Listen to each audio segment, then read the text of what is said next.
बताएंगे। इन सब के बीच में इस तरह की कवायद चल रही है, आज बैठक चल रही है, 3 दिनों तक ये बैठक लगातार चलेगी। कल बिहार के नेताओं के साथ बैठक हुई थी और इसी के साथ आज आम आदमी पार्टी के साथ ये बैठक हो रही है और इसी से जुड़े अब उत्तर प्रदेश में भी ये बैठकों का दौर जो है वो चलेगा, सीट शेयरिंग को लेकर के ये तमाम जो बातें होंगी और इसी पर हमारी चर्चा जो है होगी। हमारे साथ तमाम मेहमान जो है वो जुड़ेंगे जिनसे हम बातचीत करेंगे और समझने की कोशिश करेंगे कि एकजुटता तो हो गई है, बैठकों का दौर भी लगातार चल रहा है, लेकिन सीट शेयरिंग पर जो अभी असमंजस की स्थिति पेंच फंसा हुआ है वो कब तक क्लियर हो जाएगा।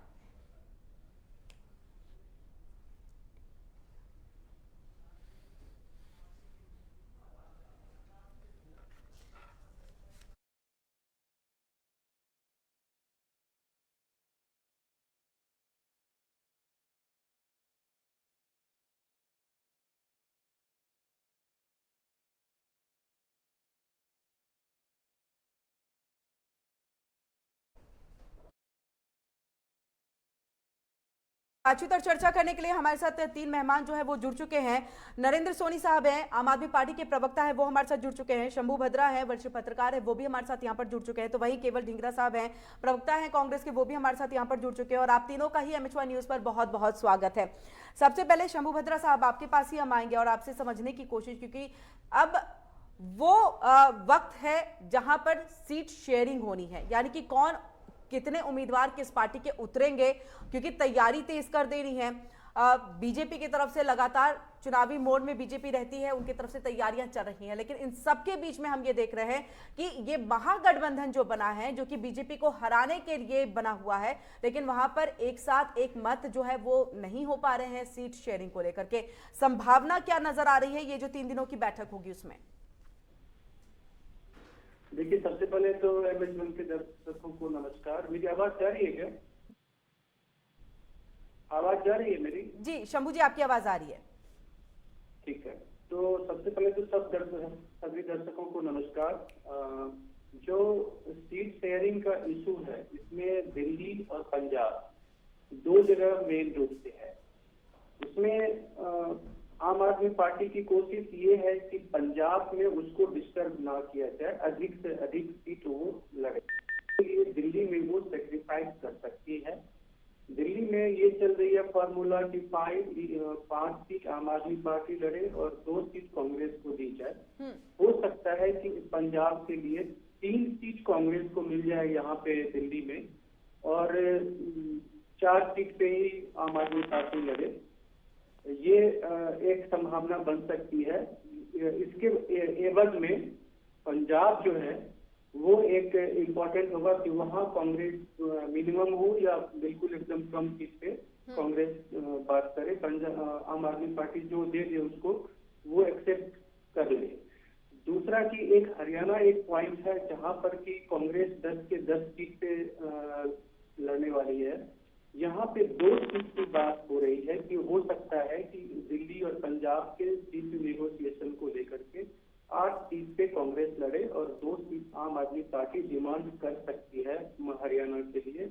जो सीट शेयरिंग का फॉर्मूला जो भी होगा उसमें अपनी बात रखने के लिए या अपना प्रेशर देने के लिए या किसी तरह से कांग्रेस पे दबाव बनाने के लिए, क्योंकि पंजाब के बाद आम आदमी पार्टी हरियाणा में बहुत तेजी से सक्रिय है और पिछले साल भर से काफी एक्टिव है। और इसीलिए इस बार राज्यसभा का जो चुनाव हुआ उसमें आपने देखा कि सुशील गुप्ता को मौका नहीं दिया गया। सुशील गुप्ता को हरियाणा आम आदमी पार्टी का अध्यक्ष बनाया गया है और उनसे कहा गया है कि आप हरियाणा पे फोकस करें। बाकी 3 उम्मीदवार उन्होंने अलग से 2 पहले वाले हैं और एक नए उम्मीदवार स्वाति मालीवाल को खड़ा किया है। तो सुशील गुप्ता को हरियाणा पे फोकस करने के लिए कहा गया है। तो ये जो सीट शेयरिंग होगा इसमें दिल्ली और पंजाब में जहां कहीं भी आम आदमी को फंसते हुए या बार्गेनिंग की सिचुएशन होगी तो बीच में हरियाणा एक पॉइंट हो सकता है। ठीक है, नरेंद्र जी आपके पास आएंगे। जिस तरह से शंभू जी ने यहाँ पर सीट शेयरिंग को लेकर के एक संभावना जाहिर की है, एक महत्वपूर्ण बैठक फिलहाल चल रही है, जब तक उस बैठक के कुछ नतीजे या कुछ बातें जो है वो निकल करके सामने नहीं आते तब तक आपसे ही समझने की कोशिश। दिल्ली में शंभू जी ने कहा कि 4 जो सीटें हैं वो कांग्रेस को मिल सकती हैं, संभावना लग रही है। हरियाणा में 8, 2 में आम आदमी पार्टी, क्योंकि अभी हरियाणा में आम आदमी पार्टी की उतनी पैठ नहीं है, लेकिन बनाने की पूरी कोशिश, उन्होंने कहा व्यवस्था परिवर्तन जो हरियाणा की जनता है वो चाहती है। दिल्ली में अगर मैं माफ कीजिएगा पंजाब की बात करूं तो वहां अप एंड डाउन हो सकता है, क्योंकि वहां पर पूरी तरह से जो कहें आम आदमी पार्टी है उनकी पकड़ है, और लोकसभा चुनाव में भी वो अपना, और वैसे भी मुख्यमंत्री भगवंत सिंह मान ने कह दिया है कि हम पूरी सीटों पर जो है चुनाव लड़ेंगे लोकसभा के। तो क्या आप इस बात से सहमत लग रहे हैं? देखिए, मुझे ऐसा लगता है कि हर एक पार्टी अपनी तरफ से तैयारियां करती है। तो हमने भी जहां जहां हमारा संगठन मजबूत है, हमने सब जगह, 2 राज्यों में हमारी सरकार है, दिल्ली में हमारी सरकार है, पंजाब में हमारी सरकार है, तो जाहिर सी बात है हमने सभी सीटों पे तैयारी की है। और इसमें मुझे नहीं लगता कि किसी को, सभी पार्टियां अपनी अपनी तैयारियां करती है, हमने की हुई है। अगर सीटों पर बातचीत बनती है, गठबंधन में सारी चीजें ठीक रहती हैं, तो गठबंधन के हिसाब से लड़ेंगे। जो तैयारियां की गई हैं उसका फायदा गठबंधन को होगा। तो तैयारी तो चल रही है, तैयारी हर एक सीट पर चुनाव लड़ने की चल रही है, लेकिन गठबंधन में जो भी सीटें हमारे हिस्से आएंगी उन पर हमें लाभ मिलेगा। जो सीटें गठबंधन के हिस्से में दूसरी पार्टी के हिस्से में आएंगी उस पर उनको लाभ मिलेगा। आम आदमी पार्टी तैयार है, जिस तरह से शंभू जी ने अभी जो संभावना जाहिर की है कि हरियाणा में 2 सीटें, दिल्ली की बात करें तो 3 सीटें, या फिर हम पंजाब की बात करें तो वहां तो उन्होंने अप एंड डाउन बताया, कांग्रेस को फिलहाल नीचे बताया। तो क्या ये इस पर आम आदमी पार्टी अपनी सहमति जता देगी अगर ऐसे सीट शेयरिंग का? क्योंकि कांग्रेस का ये कहना कि हम नेशनल पार्टी, और नेशनल पार्टी जो है और बहुत पुरानी पार्टी है, तो हमें यहाँ पर सीट ज्यादा मिलनी चाहिए, जिसको लेकर के कवायद उत्तर प्रदेश और बिहार में भी चल रहे हैं। नहीं, देखिए, इस पे ऑफिशियली तो मैं अभी कुछ नहीं कह पाऊंगा, क्योंकि अभी हमारे शीर्ष नेतृत्व की तरफ से जो पैनल गठन किया गया है वो लोग बातचीत कर रहे हैं, हमारे नेता लोग बातचीत कर रहे हैं, बैठे हैं। अब जो भी निर्णय होगा पार्टी का, गठबंधन में जो भी निर्णय लिया जाएगा वही तभी बोल पाएंगे। अभी तो आपको कुछ भी नहीं बता पाएंगे, क्योंकि अभी तो चर्चा चल रही है। जितनी सीटें हमारे हिस्से आएंगी गठबंधन में, उस पे हम पूरी ताकत के साथ चुनाव लड़ेंगे। चर्चा चल रही है अभी उस पर कुछ कह नहीं सकते। साहब आपके पास आएंगे, अभी तो बैठक चल रही है फिलहाल, क्योंकि मल्लिकार्जुन खड़गे के साथ ये बैठक हो रही है। तमाम बाकी भी आम आदमी पार्टी के जो सांसद से लेकर के कैबिनेट मंत्री है वो इसमें शामिल हुए हैं। आतिशी की बात करें वो भी इसमें शामिल हैं, लेकिन ये फॉर्मूला कैसे तय होगा? आखिरी बार जब आपसे बातचीत हुई थी तो आपने कहा था कि 15 तारीख तक सब कुछ क्लियर हो जाएगा, सीट शेयरिंग जो है वो सबके सामने डिक्लेयर भी हो जाएगा। अभी फिलहाल दिल्ली, पंजाब, उत्तर प्रदेश और बंगाल की हम बात कर लें, बिहार की भी बात करें तो मुश्किलें हैं, चैलेंजेस हैं कांग्रेस के लिए। चैलेंजेस हमेशा रहते हैं, और जब हम चुनाव में जाते हैं तो चैलेंजेस होने भी चाहिए। लेकिन जहां तक इंडिया गठबंधन की बात है, ये सिर्फ जो गठबंधन है ये लोकसभा के लिए है, पहली बात। दूसरी बात, ये वोट के आधार पे भी हो सकता है। अभी इस चीज की बात चल रही है, कहाँ किसको कितनी वोट मिली है पहले, उसके हिसाब से भी हो सकता है। लेकिन हरियाणा की जहां तक बात शंभू जी अभी कह रहे थे, मुझे नहीं लगता कि हरियाणा के अंदर इस चीज का कोई आधार है। आम आदमी पार्टी या कांग्रेस की बात जहां कर रहे हैं, दिल्ली में हो सकता है, उनका दावा है, ठीक है। पंजाब में दावा हो सकता है, ये बिल्कुल ठीक बात है। लेकिन अभी फैसला जो है वो दिल्ली से होना है, तो इसके लिए देखना पड़ेगा। लेकिन हरियाणा में तो आम आदमी पार्टी का कहीं वोट का कोई आधार है ही नहीं। तो ये शंभू जी की बात गलत लगती है मुझे कि ये कह रहे हैं कि हरियाणा के अंदर भी हमारा जो सीट शेयरिंग होगा। लेकिन इसके साथ साथ मैं ये भी बात कहना चाहता हूँ कि ये इंडिया गठबंधन में तो पार्टियां सिर्फ 26 ही है, लेकिन जो चर्चा है कभी बीजेपी की कभी नहीं हो रही, ना एनडीए की कभी हो रही है, उनमें तो 36 पार्टियां हैं। उसके अंदर गठबंधन में और सीट शेयरिंग किस तरह से होगी, या मोदी मतलब मोदी ही बांटेगा सारी सीटें, या जो जहां तक दिखता है कि हम हैं तो सभी जगह पे पूरी बातचीत शुरू होगी, कांग्रेस की भी होगी, इंडिया गठबंधन की भी होगी। जहां एनडीए होगा वहां ना तो कोई बात होगी, मोदी मतलब मोदी ही बांटेगा। जो मोदी कह देगा वो 38 पार्टियां जो बीजेपी के साथ लाइज है उन सभी को मानना पड़ेगा। और एनडीए में कितने पेच है ये समझ में नहीं आएगा, ना ही कोई इस पे बातचीत करेगा, ना ही हमारी बातचीत होगी। जो मोदी कह देगा वो सब ठीक है, जो मोदी नहीं कहेगा वो सब कुछ गलत है। ये दोहरा तेरा है, ये चलता है ढींगरा इस तरह साहब, से। ये तो अच्छी बात है ना ढींगरा साहब की पार्टी, एक अलायंस की पार्टी को एक जन का नेतृत्व मिल रहा है, अच्छी बात है ना कि सब उनकी बात सुन रहे हैं। जो भी बातें होती हैं वो पार्टी प्लेटफॉर्म पर होती है, पार्टी प्लेटफॉर्म से हटके नहीं होती है, जिसकी बात हम लगातार आप लोगों के लिए भी करते रहे हैं। किरण जी, यही तो मैं कह रहा हूँ, यही तो लोकतंत्र है। कांग्रेस पार्टी इंडिया गठबंधन लोकतंत्र है, और जो एनडीए है और बीजेपी है वो लोकतंत्र नहीं है, वो है लक्ष्यतंत्र। लक्ष्यतंत्र में जहां जो कह देगा वही फाइनल। मैं तो कह रहा हूं आपको यही बात, यहाँ वहां लक्ष्यतंत्र है, यहाँ लोकतंत्र है। अब ये परिभाषा जनता को समझनी पड़ेगी, लोकतंत्र क्या चीज होती है और लक्ष्यतंत्र क्या चीज होती है। लेकिन ढींगरा साहब, कहीं ना कहीं तो आप लोगों को भी एक पार्टी लाइन बनानी पड़ेगी ना, कि इसके अंदर में ही जो तमाम नेता हैं, चाहे किसी भी क्षेत्रीय पार्टी हो चाहे फिर नेशनल पार्टी हो, इनकी तरफ से वही बातें कही जाए जो बाकी अलायंस को जो है वो चैलेंजेस उनके लिए ना हो। चाहे वो राम मंदिर के मुद्दे को लेकर के वो बैठ जाए, चाहे वो किसी भी क्षेत्रीय मुद्दे को लेकर के बैठ जाए। तो अब ऐसी बातें अगर पार्टी प्लेटफॉर्म से हट करके होंगी, सीट शेयरिंग को लेकर के अगर ये कह दिया जाएगा कि एक थी कांग्रेस, तो मुश्किलें हैं ना आपके 2024 में। बड़ी हंसी आती है इस बात को सुनकर, किस तरह की परिभाषा जो है अब हमारी यूज की जाती है। हमारा जो इंडिया गठबंधन है उसकी तो अभी चर्चा चल रही है। जब जिस समय उसका सारा क्रियान्वयन हो जाएगा, ढींगरा साहब इसका जवाब दीजिए ना, आप एनडीए गठबंधन पे, ढींगरा साहब आप इसका जवाब दीजिए ना कि एक थी कांग्रेस बोल करके आज आपकी बातचीत चल रही है, तो 2024 में क्या इसकी मुश्किलें आपको नहीं होंगी? आज आपको इतनी कवायद करनी पड़ रही है क्षेत्रीय पार्टियों के साथ अपने वर्चस्व को बनाए रखने के लिए कि हाँ मुझे बिहार में जो है 10 सीटें दे दीजिए कम से कम, और मुझे अगर उत्तर प्रदेश की मैं बात करूं तो आप मुझे 40 सीटें दे दीजिए। एक नेशनल पार्टी होने के लिए और सबसे पुरानी पार्टी होने के नाते क्या इस तरह की कवायद करने की कांग्रेस को जरूरत पड़नी चाहिए? आप उसकी बात करिए ना।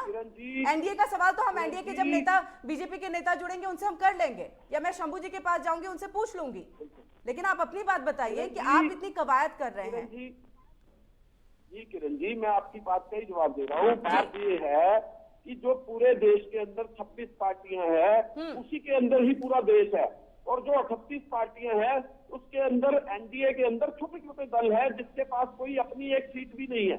ऐसी 36 में से 38 में से कितनी पार्टियां हैं शंभू जी भी बता देंगे और मैं भी बता सकता हूँ। लेकिन जहां मैं आपको बात कह रहा हूँ, कमी में अपनी खामियों को कब तक छिपाएंगे? और लक्ष्यतंत्र ढींगरा साहब, दूसरे की कमी में अपनी खामियों को कब तक छिपाएंगे? जवाब कुछ मांग रही हूँ, जवाब कुछ और दे रहे हैं। उनकी खामियां हैं एनडीए की, उनके अगर छोटी छोटी पार्टियों के पास सीटें नहीं है, उनकी खामियां है, उनकी कमियां है। आप अपनी खामियों को उनके पर्दे के पीछे क्यों डाल रहे हैं? अपनी बात बताइए। नेशनल पार्टी सबसे पुरानी पार्टी, इतनी कवायद करने की जरूरत क्यों? मैं कह रहा हूं कि हमारी तो गठबंधन की मीटिंग चल रही है, उसमें से सब कुछ निकल के सही से बाहर आ जाएगा। लेकिन हमारे यहाँ लोकतंत्र है, इसके लिए सवाल भी पूछे जाने चाहिए और हमको जवाब भी देना चाहिए। ठीक है। लेकिन जहाँ लोकतंत्र की भाषा हो वहाँ ना सवाल पूछ सकते हैं, ना आप पूछ सकते हैं, ना शंभू जी पूछ सकते हैं, ना आप जवाब नहीं सर, हम सवाल पूछ सकते हैं, हम सवाल पूछ सकते हैं, ये हमारा अधिकार है। नहीं, वो ये हमारा अधिकार है, हम सवाल पूछ सकते हैं। हम आज आम आदमी पार्टी और कांग्रेस की बैठक हो रही है, इसलिए उनके प्रवक्ता नहीं है। सवाल इसलिए आज आप पे हो रहा है, कल जब बीजेपी के प्रवक्ता बैठेंगे सवाल उनसे होगा। और चलिए, पत्रकार होने के नाते शंभू जी से भी ये सवाल पूछेंगे, सिर्फ आप इसके लिए। लेकिन ये मत कहिए कि हम सवाल नहीं पूछ सकते, सवाल हम पूछ सकते हैं। और जब आपका सवाल पूछा जाए आप अपना जवाब दीजिए। फिलहाल एक छोटे से ब्रेक, ठीक है, छोटे से ब्रेक ले हम यहाँ पर रुक रहे हैं। ब्रेक से वापस लौटेंगे तो तमाम सवालों के जवाब लेंगे। और चलिए चर्चा को आगे बढ़ाते हुए सीधे यहाँ पर नरेंद्र जी का रुख कर लेते हूँ। नरेंद्र जी, ब्रेक से पहले जिस तरह से शंभू जी ने भी कहा है कि एक बैलेंस जो है होना चाहिए, जहां पर कांग्रेस ऊपर है यानी कि ज्यादा सीटें उनके पास है, वहां पर कांग्रेस को तवज्जो देनी चाहिए। तो वहीं अगर दूसरे स्टेट की बात करें, अगर क्षेत्रीय दल अगर आगे है तो वहां पर कांग्रेस को कुर्बानी देनी होगी, यानी सेक्रीफाइस ज्यादा करना होगा। हरियाणा की बात करें, अब से कुछ ही देर पहले ये खबर भी आई है सामने कि हरियाणा में कांग्रेस की तरफ से आम आदमी पार्टी को सीटें नहीं दी जाएंगी लोकसभा चुनाव में। जो सूत्रों के हवाले से जानकारी आपसे जानना चाहेंगे अब इसी को लेकर के कि क्या कुछ प्रतिक्रिया है, अब आगे कैसे इस अलायंस को लेकर के चलेगी आम आदमी पार्टी? नहीं, देखिए, इसमें बिल्कुल आपने सही कहा कि गठबंधन में होने का मतलब यही होता है कि सबको एडजस्ट करके चलना पड़ता है। अगर आप गठबंधन का हिस्सा हैं तो जो बड़ी पार्टियां हैं खासकर उनकी जिम्मेदारी बड़ी हो जाती है। इसलिए मुझे लगता है कि गठबंधन में सारी चीजों को देखते हुए मुख्य जो चीज है वो है कि सीट जीत कौन सकता है। तो जो सीट जीतेंगे उस हिसाब से सीट शेयरिंग होगा, तो मुझे लगता है कि गठबंधन कामयाब होगा और 2024 का जो चुनाव है उसमें इंडिया गठबंधन की सरकार बनेगी। तो हरियाणा में आप सैक्रिफाइस करने के लिए तैयार हैं, क्योंकि अब हरियाणा में आम आदमी पार्टी की उतनी नहीं है पकड़। बिल्कुल, जहां तक आपने हरियाणा की बात कही है, हरियाणा को लेकर के आम आदमी पार्टी अपनी तरफ से रख रही है। अब देखिए, अब इस पे भी मैं ऑफिशियली तो अभी कुछ नहीं कह पाऊंगा, क्योंकि आम आदमी पार्टी के जो शीर्ष नेतृत्व है वो अभी मीटिंग चल रही है, बैठे हुए हैं। प्लेटफॉर्म पर कुछ तो बातें होती होंगी ना नरेंद्र जी, पार्टी प्लेटफॉर्म पर कुछ तो बातें होती होंगी कि हमारे आगे की रणनीति क्या है। नहीं, रणनीति तो साफ है कि देखिए, अभी हमारे राष्ट्रीय प्रवक्ता और दिल्ली के कैबिनेट मंत्री सौरभ भारद्वाज जी ने भी कहा था कि हम लोग बातचीत कर रहे हैं, हम गठबंधन का हिस्सा हैं, गठबंधन में जो भी तय होगा उस हिसाब से लड़ेंगे। जहां पर बातचीत बनती है वहां उस हिसाब से लड़ेंगे, जहां नहीं बनती है वहां उस हिसाब से लड़ेंगे। लेकिन अभी इस पे ऑफिशियली तो औपचारिक तौर पे जब तक बैठक खत्म नहीं होती, चर्चा खत्म नहीं होती, तब तक कुछ नहीं कह सकते ना। तो जब ये हो जाएगा तब सबके सामने आएगा क्या करना है, कैसे कितनी सीटों पे लड़ेंगे, कहाँ नहीं लड़ेंगे।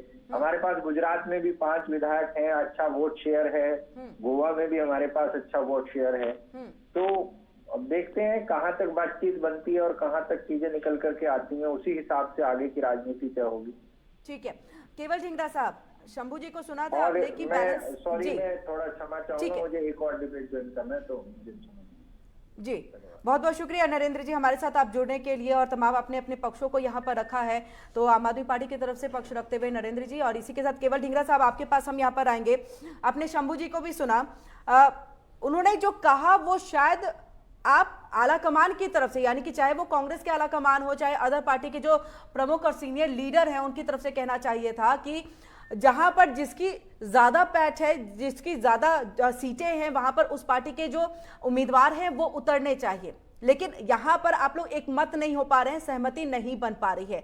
इसको लेकर के हम समझना चाहेंगे, क्योंकि अगर कांग्रेस की बात करें तो बहुत ही कम ऐसे स्टेट है जहां पर कांग्रेस की फिलहाल सरकार है। 3 स्टेट की भी बात कर ले तो अभी फिलहाल हार चुके हैं जो लास्ट 5 विधानसभा चुनाव हुए थे। क्या कुर्बानी और सेक्रीफाइस अगर आपके मेन मुद्दे, आपके मेन एजेंडे यानी कि बीजेपी को हराने को लेकर के है, तो क्या ये सबसे बड़ा सेक्रीफाइस कांग्रेस करेगी? देखिए किरण जी, ये इंडिया गठबंधन की जो मीटिंग होगी उसमें सारा डिसाइड हो जाएगा और उसके अंदर सीट शेयरिंग भी हो जाएगा। लेकिन मुझे बड़ा अच्छा लगा शंभू जी ने जो सलाह दी कि यहाँ सीट हमें मिलेगी, यहाँ नहीं मिलेगी, इसी को तो हम लोकतंत्र कहते हैं ना। अब ये लोकतंत्र की बात तो बहुत अच्छी लगती है, लोकतंत्र मतलब इंडिया गठबंधन, और जहां दूसरी तरफ लक्ष्यतंत्र मतलब एनडीए गठबंधन, जहां की शंभू जी बात भी नहीं रख पाए और शंभू जी ये भी नहीं बता पाए कि फिर वापस से मुद्दे को घुमा देते हैं सर। आप मेरी बात आप मुद्दे को ही घुमा देते हैं सर। सवाल का जवाब दीजिए, अगर सेक्रीफाइस करने की जरूरत पड़ेगी तो क्या कांग्रेस की तरफ से किया जाएगा? सुनिए मेरी बात, सुनिए पहले आप सुन लीजिए मेरी बात। मैं यहाँ पे आपने बुलाया है तो मेरी बात तो पूरी होने देना, मैं क्या कहना चाहता हूँ वो तो बात होनी चाहिए। तो बात यह है कि लोकतंत्र और लक्ष्यतंत्र का मतलब भी होना चाहिए, और अगर शंभू जी लक्ष्यतंत्र का जवाब नहीं दे पा रहे एनडीए गठबंधन का, तो मुझे लगता है कि ये बड़ा शेमफुल है हमारे भारत के लिए कि हम जवाब ही नहीं दे पाते, क्योंकि हमें पता है कि अगर हमने जवाब दिया तो ईडी आ जाएगी। आज का टॉपिक है कांग्रेस और आम आदमी पार्टी जो महागठबंधन है, जो अलायंस है आप लोगों का, उसमें सीट शेयरिंग को लेकर के है। जिस दिन हम एनडीए के साथ यानी कि बीजेपी के साथ भी बैठेंगे उस दिन ये चर्चा होगी ना। आज आप अपनी बात तो कर लीजिए, आज आप अपनी बात तो कर लीजिए सर। आपको बातें घुमानी है, जवाब नहीं देना है, ये अलग बात है, लेकिन ये कह देना कि मैं शर्मिंदा हूं और शर्मा नहीं चाहिए, ये तमाम बातें सर शब्द अच्छे नहीं लगते हैं। बिल्कुल हर बार सब पत्रकारों पर सवाल नहीं खड़े कर सकते ना। शंभू जी ने इतनी अच्छी से बातें कही है कि क्या अलायंस को लेकर के होना चाहिए, क्या अलायंस को लेकर होना चाहिए, क्या सीट शेयरिंग का फॉर्मूला हो सकता है? जवाब दीजिए ना कि अगर कुर्बानी सेक्रीफाइस देना पड़े तो क्या देगी कांग्रेस? क्योंकि आप टाइम सबसे खराब बड़ी कर रहे हैं, नेशनल मेरी पुरानी बात पार्टी जाने है। देंगे। आप टाइम खराब कर रहे हैं या मेरी बात जाने देंगे? मैं ये पूछ रहा दीजिए, हूँ जवाब कि दीजिए। एनडीए की बात करते हुए सीट शेयरिंग की डर नहीं लगता है क्या किसी को? या इनसे हमें डरना चाहिए? ये लोकतंत्र है इसलिए हम डर के बात करें। हम नहीं करते डर के बात। शंभू जी चाहे डरते हो, हम नहीं मत करिए डरते। डर की बात, अन्य सर। तुरंत चाहे डरता हो, आप केवल चाहे ढींगरा जो साहब, डर रहे हो। डर की बात करने की जरूरत नहीं है। कांग्रेस पूरी बात रख और इनका लोकतंत्र इस समय पूरे देश के अंदर चल रहा है और इन्होंने लोकतंत्र चुना रखा है और वो लोकतंत्र की बात हमें करनी चाहिए, क्योंकि हमें लोकतंत्र की बात करेंगे तभी लोगों को समझ आएगा। सर यहाँ लोकतंत्र और लटतंत्र की तो बात ही नहीं हो रही है।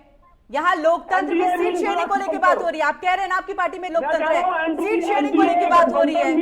आप बातें क्यों घुमा रहे हैं? आप सर बातें नहीं घुमाइए, सर बातें नहीं घुमाइए, बातें नहीं घुमाइए प्लीज।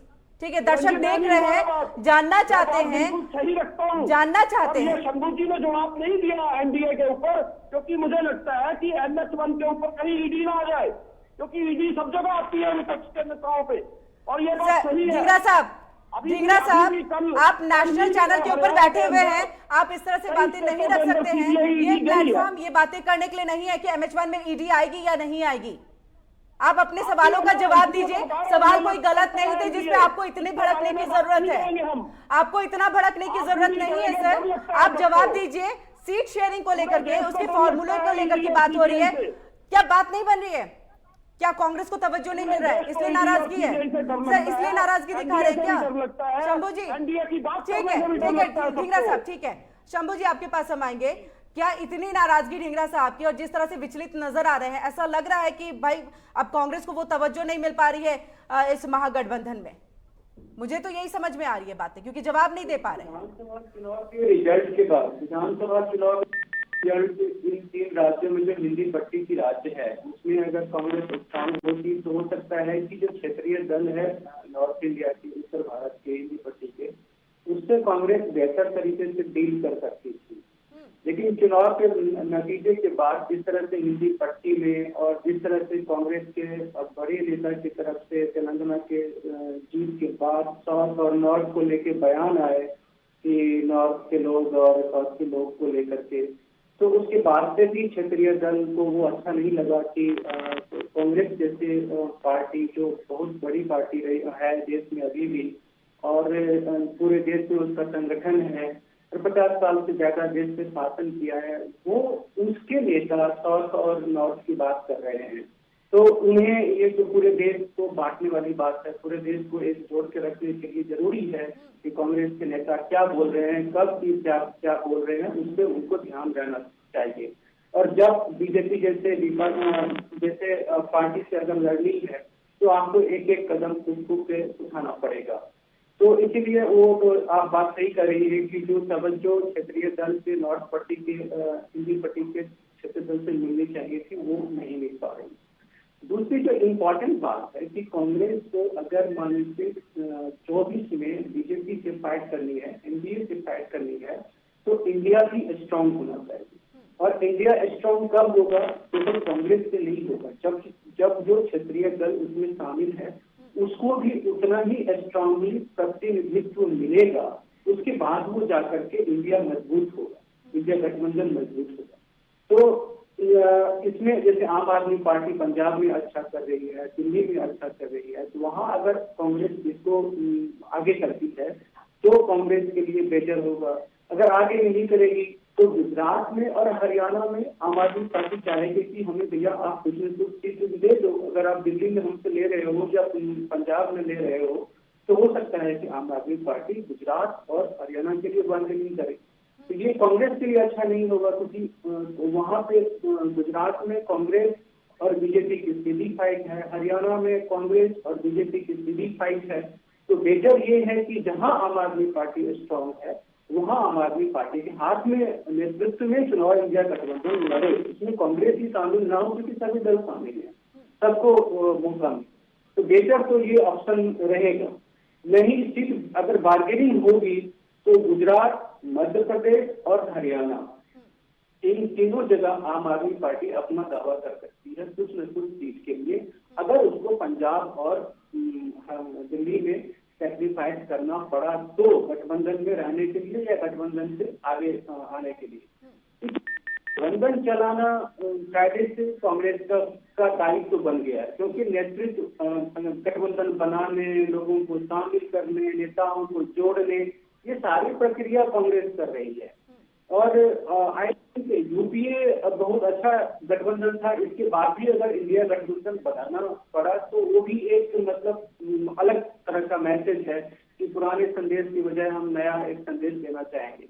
लेकिन केवल गठबंधन बन जाने से, जमा हो जाने से बात तो नहीं पड़ेगी। आपके पास क्लियर कट एजेंडा होना चाहिए, क्लियर कट आपके पास नया क्या देंगे, बीजेपी के बरस आप नया लेके क्या आने वाले, डेवलपमेंट के पास आपके पास क्या एजेंडा है। देश में अगर इंडिया की सरकार बनेगी तो देश में क्या बदलाव आएगा, ये कई सारी चीजें हैं जो के बाद हम इसी का जवाब लेंगे कि सीट शेयरिंग तो एक आप लोगों की पेज जो है थोड़ी बहुत फंसी हुई है, जिसको लेकर के कवायद चल रही है अभी ये 3 दिनों की बैठक लगातार, जिसमें हम लगातार सवाल भी खड़े कर रहे हैं। तो वहीं अब नया एजेंडा क्या है, किस तरीके से जो है जनता के बीच में जाएंगे, क्योंकि लोकसभा का चुनाव है, क्षेत्रीय मुद्दे तो उतने नहीं पुरजोर तरीके से उठेंगे, लोकसभा में मुद्दे अलग हो जाते हैं। तो उन मुद्दों पर भी हम बातचीत करेंगे इस छोटे से ब्रेक के बाद। और चलिए चर्चा को आगे बढ़ाते हुए सीधे केवल ढींगरा साहब का रुख कर लेते हैं। केवल ढींगरा साहब, ब्रेक से पहले जिस तरह से बातें चल रही थी सीट बंटवारे को लेकर के, इसमें एक सवाल ये भी खड़ा हो रहा है, क्योंकि अगर हम लबो लुभाव ये माने, क्योंकि अगर उत्तर प्रदेश और बिहार की हम बात कर ली, जिस तरह से उत्तर प्रदेश में 40 और बिहार में 10 सीटों की मांग की गई है, कांग्रेस की तरफ से ये दावा किया जा रहा है कि इन जगहों पर हमें ये सीटें दी जाए। कुल मिलाकर के 2024 में 50 सीटों की मांग सिर्फ इस 2 स्टेट की अगर हम बात करें, और जमीनी अगर हकीकत हम देखें 2019 को देखिए, वहां पर मात्र 2 सीटें आप जीत पाए थे और उस वक्त कम सीटें थी आपके पास में। ये अगर हम माने, क्या जमीनी हकीकत को देखते हुए सीटों का बंटवारा नहीं होना चाहिए? क्योंकि ये अब सवाल उठने लगे हैं कि क्या कांग्रेस जमीनी हकीकत नहीं देख रही है, किस तरह से जो है तस्वीरें बनी है, या सिर्फ सीटों को भरना ही और उसको अपने में बढ़ाना ही सिर्फ एक मंशा है वो कांग्रेस की रह गई है? एक सवाल ये, इसका जवाब चाहेंगे। और इसके साथ ये भी जो एजेंडों को लेकर के शंभू जी ने बात की थी कि क्या नया अब मुद्दा होगा लोगों के बीच जाने का? नहीं ढींगरा साहब, आपकी आवाज नहीं आ रही है। पहला जो सवाल जी आ रही है, हाँ। उसका मैं जवाब दे देता हूँ।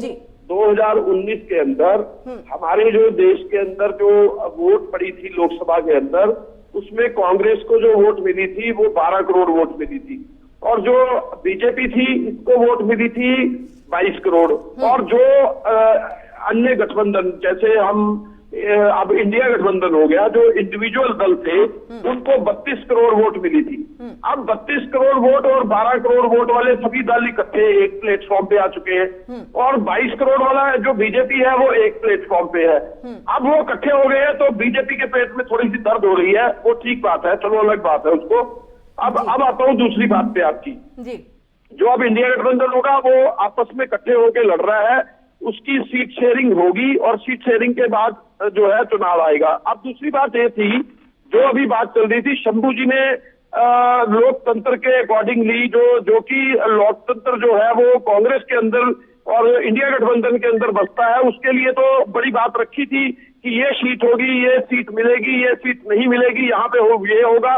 लेकिन जहां तक दूसरा सवाल है एनडीए का लोकतंत्र, भारत इंडिया गठबंधन को लोकतंत्र को बचाने का मुद्दा सबसे बड़ा देश के अंदर रहेगा। और अगर हम लोकतंत्र को साइड पे रख के अगर लोकतंत्र को पूरे देश में बचाएंगे तो मुझे लगता है कि जो सिस्टम है वो ठीक हो पाएगा। तब हम जो है इंडिया गठबंधन किसान, कर्मचारी, महंगाई, बेरोजगारी, क्राइम, इन मुद्दों के ऊपर तब बात रख पाएंगे अगर हमारे देश के अंदर आप ये समझिए लोकतंत्र बचेगा। अगर लोकतंत्र बचेगा तो सब कुछ बचेगा, अगर लोकतंत्र नहीं बचेगा तो ढींगरा साहब, ये सवाल खड़े करने से जवाब नहीं मिल पाएगा क्योंकि बीजेपी के प्रवक्ता नहीं है यहाँ पर। ढींगरा साहब सुनिए ना, बीजेपी के प्रवक्ता नहीं है यहाँ पर, नहीं तो ये तमाम सवाल को जवाब उनसे हम ले लेते। यहाँ पर अगर शंभू जी भी कुछ बोलेंगे या मैं कुछ बोलूंगी तो फिर आपको यही लगेगा कि बीजेपी के प्रवक्ता के तौर पर हम बैठे हैं। इसलिए हमें नहीं लगता है कि उनकी बातों को, उनकी कमियों को आप उठाएं। उनकी कमियों से ज्यादा आप अपनी ताकत बताइए सर कि क्या एजेंडा है, क्या मुख्य मुद्दा है। हम आपकी बात करना चाह रहे हैं, हम आपकी बात दर्शकों के सामने रखना चाह रहे हैं, आप उनकी कमियों को गिना रहे हैं। किरण जी, मैंने अपने आप की को बताई कि लोकतंत्र को बचाना ही सबसे बड़ी ताकत है आज की डेट में देश के अंदर। हाँ। और जहां 2019 में 12 करोड़ वोट कांग्रेस को मिली थी और 32 करोड़ वाले दल जो है वो कांग्रेस के साथ इंडिया गठबंधन के रूप में आ रहे हैं, तो मुझे लगता है कि अगली सरकार कांग्रेस की और उसकी बन सकती है। लेकिन यहाँ पर सवाल ये तो सरकार बनाने का नहीं है, यहाँ पर सरकार लोकतंत्र को बचाने का है सवाल। और अगर लोकतंत्र ना बचा तो ना आपके चैनल बचेंगे, ना शंभू जी बचेंगे। कैसे ढींगरा साहब, लोकतंत्र खतरे में कैसे लग रहा है आपको? मैं इसलिए तो बता रहा हूँ, एक तरफ लोकतंत्र है, एक तरफ लक्षतंत्र है। मैं अगर लोकतंत्र को चलाने दिया हमने, आप कह रहे हैं लोकतंत्र को बचाना है, लोकतंत्र खतरे में कैसे लग रहा है? क्यों लग रहा है आपको लोकतंत्र खतरे में, क्यों लग रहा है? एनडीए मीन्स लोकतंत्र, एक तरफा सर आप मेरा सवाल नहीं समझ पा रहे। आप कह रहे हैं लोकतंत्र को बचाना है, लोकतंत्र खतरे में होगा तभी तो आपको बचाना होगा, तो लोकतंत्र खतरे में आपको कैसे लग रहा है? ऐसा क्या हुआ? हाँ, अगर एक तरफ पे सारी एजेंसियां चलेगी, हाँ। लोकसभा जो एक ही तंत्र पे अगर सारी एजेंसियां रहेगी, सीबीआई, ईडी, चुनाव आयोग सब एक तरफ पे चलेगा तो लोकतंत्र हो गया ना। उसको बचाने के लिए लोकतंत्र को लाना होगा, ये तो कह रहा हूं मैं। आपके समय में भी सुप्रीम कोर्ट ने सीबीआई को पिंजरे का तोता कहा था, तब क्या था? बिल्कुल कहा था, तब क्या था? लोकतंत्र था, आज भी सरकार लोकतंत्र आपकी है हमारे में। सुप्रीम कोर्ट को इतनी बड़ी बात कहनी पड़ी। बिल्कुल कहा था, मैं कह रहा बात को रखिए, लेकिन अपना वक्त भी नहीं भूलना चाहिए। उन्होंने किस शंभू जी अपनी बात को रखिए, सुनिए, ठीक है शंभू जी, उन्होंने किस उपलक्ष्य में कही थी ये बात ठीक है, लेकिन आज भी लोकतंत्र है कांग्रेस के अंदर, तभी तो शंभू जी बोल पा रहे हैं कांग्रेस के लिए, इंडिया गठबंधन के लिए। आप भी बोल पा रही हैं, आप नेशनल चैनल पे बैठ के बोल पा रहे हैं इतनी बड़ी बातें, आप मीडिया पे प्रहार कर रहे हैं, आप पत्रकारों पे सवाल खड़े कर रहे हैं। लोकतंत्र है, पूरे देश में लोकतंत्र है, पता भी नहीं चलेगा। शंभू जी भी नहीं, आप भी बोल पा रहे हैं वो लोकतंत्र है, मैं बोल पा रही हूँ लोकतंत्र है। बिल्कुल शंभू जी अपनी बात को रखिए, मैं कह रहा हूँ आपको, इसी को लोकतंत्र कहते हैं कि आप भी बोल पा रहे हैं, शंभू जी भी बोल पा रहे हैं। यही तो मैं कह रही हूँ सर, आप कह रहे हैं अगर एक ही दिशा में सारे, जी ठीक है शंभू जी। 5 राज्यों में, उसमें 3 राज्य में सारे चुनाव होकर किया है, लोकतंत्र के जरिए ही सबको सीट मिली या नहीं मिली। इसके बाद 2019 का चुनाव है, 14 का चुनाव है, या 2004 का चुनाव है, या 2009 के चुनाव, सभी चुनाव में 10.5 साल कांग्रेस सरकार में थी, कृषि लोकतंत्र के जरिए थी। आज 10 साल से बीजेपी सरकार में है, कृषि लोकतंत्र के जरिए है। और ढींगरा साहब खुलेआम कुछ बोल रहे हैं कृषि लोकतंत्र का है, मैं कुछ बोल रहा हूँ, कोई और कुछ बोल रहा है कृषि लोकतंत्र का हिस्सा। ये एक कि मैं जीत रहा हूँ तो लोकतंत्र है, मैं हार हूँ तो लोकतंत्र नहीं है। ये वाला जो सेलेक्टिव मोड है, सेलेक्टिव जो एटीट्यूड है, वो नहीं होना चाहिए कि मैं जीत रहा हूँ तो लोकतंत्र है और मैं हार रहा हूँ तो लोकतंत्र नहीं है। इसी व्यवस्था से बीजेपी भी जीत के आती है, इसी व्यवस्था से कांग्रेस भी जीत के आती है। आप देखिए कि जब 2G घोटाला हुआ और जब कोयला घोटाला हुआ, दोनों ही पॉलिसी मेकिंग मामला था, लेकिन कांग्रेस में इतने दिग्गज होने के बाद भी ये नहीं साबित कर पाई कि 2G घोटाला नहीं है। और वो कायदे से मैं आज चैनल पे बोल रहा हूँ कि 2G घोटाला एग्जैक्टली कोई घोटाला नहीं था। वो घोटाला इस तरह से था कि एक शर्ट है, उसकी कीमत 200 रुपया है, अगर उस शर्ट को नीलाम कर दिया जाए तो वो शर्ट 500 रुपया में बिक जाएगी और 300 रुपया सरकार को घाटा हो गया। वो 300 रुपया कहीं एग्जिस्ट नहीं कर रहा था। यही चीज 2G में था, पॉलिसी मेकिंग की बात थी कि भाई अगर स्पेक्ट्रम की नीलामी इस रेट पे होती तो सरकार को इतना मिलता। वो पैसा न किसी कांग्रेस के नेता के हाथ में, न जो आरोपी बने, न उनके घर में था, न कहीं था, वो कुछ नहीं था। वैसे ही कोयला का मामला था, वैसे ही जैसे दिल्ली में आज शराब घोटाला का मामला चल रहा है, वो पॉलिसी मेकिंग घोटाला है कि पॉलिसी अगर ये नहीं होगी तो ये होगा, ये नहीं होगी तो वो होगा। वो किसी की जेब में बहुत जल्दी, ठीक है शंभू जी। ढींगरा साहब बहुत जल्दी से कंक्लूडिंग रिमार्क आप दे दीजिए, कम शब्दों में। देखिए, जब 2G स्पेक्ट्रम हुआ था और टोल स्कैम हुआ था, या कलमाड़ी वाली बात जो बात चली थी, उसके ऊपर कांग्रेस ने खुद सीबीआई की टीम में भेजी थी कि आप चेक कीजिए, और जो मंत्री थे उनको खुद कांग्रेस ने ही सस्पेंड करवाया था, लेकिन बीजेपी ने कभी करवाया? आप बताइए। इसको लोकतंत्र और लोकतंत्र की परिभाषा नहीं समझ में आ रही। शंभू जी से मैं पूछना चाहता हूं, उस समय कांग्रेस ने खुद अपने मंत्री सस्पेंड किए थे, सीबीआई की जांच करवाई थी। क्या अभी तक 9 साल की भाजपा की चला था, अपने किसी मंत्री पे सुप्रीम कोर्ट की तरफ से फैसला आया था, तो किसी सीबीआई की जांच करवाने के बाद किसी को सस्पेंड किया मंत्री को? बता दीजिए अगर शंभू जी बता सकते हो। करिए तो ज्यादा बेटर है। ठीक है, चलिए आप दोनों का ही बहुत बहुत शुक्रिया हमारे साथ इस चर्चा में शामिल होने के लिए। तो सीट शेयरिंग को लेकर के ये तमाम बैठकें जो है फिलहाल चल रही हैं, कवायद तेज है। देखना यह है कि कब तक इस पर सब कुछ तस्वीरें क्लियर हो जाती हैं और किसको कितनी सीटें मिलती हैं। क्या अगर कांग्रेस को कुर्बानी देनी पड़ी, सेक्रीफाइस करना पड़ा, तो कांग्रेस करेगी नेशनल पार्टी और पुरानी पार्टी होने के नाते। फिलहाल आज के लिए इतना ही, लेकिन देश दुनिया की बाकी खबरों के लिए जुड़े रहिए MH1 न्यूज के साथ।